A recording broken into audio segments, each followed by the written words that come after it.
Señora. ¿Sí?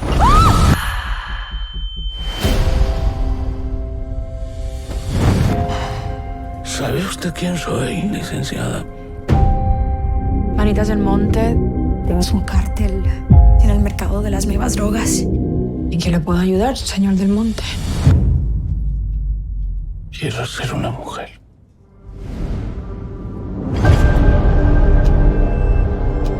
Sé que tengo que dejar muchas cosas atrás.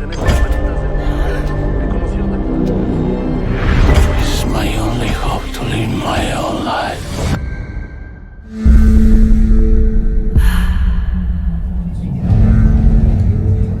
Buenas noches. Nos conocemos. Es abogada. ¿Eres tú? ¿Manitas? Manita, se nos fue. Yo soy Emilia Pérez.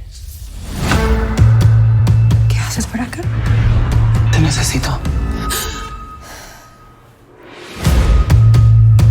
Traiga a mis hijos de regreso conmigo a México. No puedo vivir sin ellos. ¿Y tú conoces a esa Emilia Pérez? Eso sería muy peligroso para ti. Me arrepiento de muchas cosas. Quiero hacer el bien.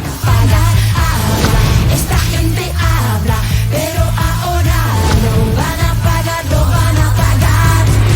Por primera vez me amé a mí misma.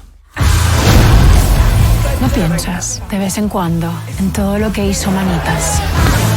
Esta gente habla, pero ahora Ya no sé quién es Manitas.